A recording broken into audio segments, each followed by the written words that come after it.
Spelling of the word businessman. Actually, businessman word spelled as like this: busi, then nessman.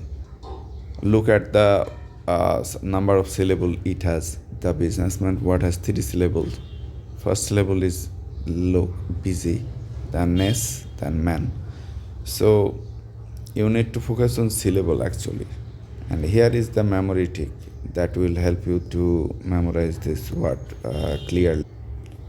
Okay, so split the word into smaller part: busy, then ness, then man. That is, think of busy actually here.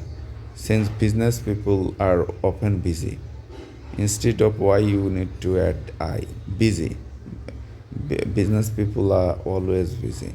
Then ness, which is a common in words related to business. Look, at the last of the word business, we have any ss. Then finally add man.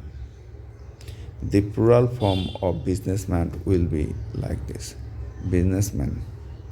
Instead of a, you need to add e.